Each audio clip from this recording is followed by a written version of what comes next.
Հայաստանի եւ Ադրբեջանի էներգետիկ համակարգերը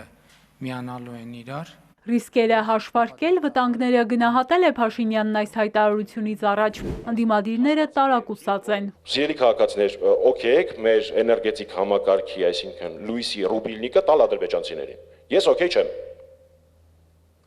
Ստեղ նստած էին մարդիկ, որոնք օքեյ էին։ Երեք էլաժամբյոնից խոսել է մի մարդ, որը օքեյ էր։ Իսկ այդ մարդը Դոնալդ Թրամփից հրավեր է ստացել միանալու Խաղաղության խորհրդին, որպես հիմնադիր անդամ։ CNN-ին մի ամերիկացի պաշտոնյա ասել է, որ այդ խորհրդի մշտական անդամություն ստանալու համար պետք է վճարել $1 միլիարդ։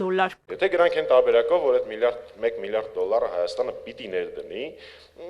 կարևոր չի թե ինչ տարբերակ կընտրվի, հա, տարբեր տարաժամկետ վճարումներով եւ այլն եւ այլն։ Մենք բոլորս, Հայաստանի այդպես բոլոր քաղաքացիները վճարելու են $1 միլիարդ, որ Փաշինյանը մի հատ էլ ֆոտո ունենա Տրամփի հետ։ Լավ թանկ են նստում մեր վրա Փաշինյանի ֆոտոները։ 60 միլիոնի կարգի նստեց սուերի սելֆին, հիմա $1 միլիարդ վճարենք, արժի որ, այդքան սիրուն է, իմ կարծիքով չէ։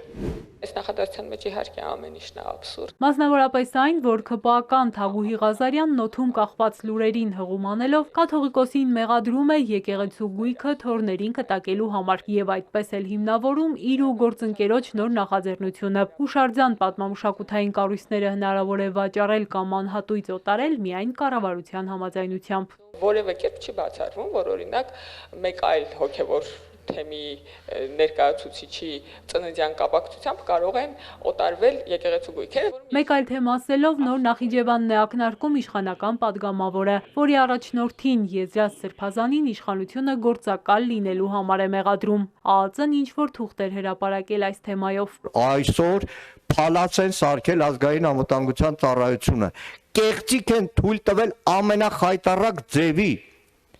Կեղծ փաստաթուղթ են հրապարակել Civic-ում հրապարակել։ ԱԱԾ-ին հարցում եմ անում, ասում ԱԱԾ, այն նամակը, որ Civic-ում ուղարկել ես, մի օրինակը տուր ինձ։ Ասում չեմ կարա, դիմեք Civic-ին։ Ինչու է Մայրաթորը որոշել Գերագույն հոգևոր խորհրդի ժողովը Հայաստանից դուրս Ավստրիայում անցկացնել։ Գեղամ Մանուկյանն ասում է, իշխանության վերջին քայլերը եկեղեցու դեմ տալիս են հարցի պատասխանը։ Անցնող տասնամյակներին որևէ մեկը չէր պատկերացնի, որ Մայրաթոր Սուրբ Էջմիածնի տարածքը կասպատակեն հարյուրավոր ԱԱԾ-ականներ։ Իդեպ այդ ժողովին հրաժարվել են մասնակցել Փաշինյանին միացած եպիսկոպոսները։ Մայրաթորին էլ հորդորել են հրաժարվել այդ գաղափարից։ Էջմիածինն արձագանքել է իրենցից պոկված եպիսկոպոսների հորդորին։ Ըստ Մայրաթորի ակնհայտ ազդեցության ներքո շարունակ փորձեր են կատարվում խնդիրները հանգուցալուծելու ոչ կանոնական ուղիներով։ Իշխանության հակասահմանադրական քայլերի հետևանքով ստեղծված մտահոգիչ իրավիճակի հաղթահարման ճանապարհներից է նաև հրավիրյալ եպիսկոպոսատ ժողովը, որի կանոնականությունը որևէ չի պայմանավորվում գումարման վայրով, ասված է հայտարարության մեջ։ Հերմինե Ղարիբյան, Սիմիկ Մայիլյան, Էպիկենտրոն։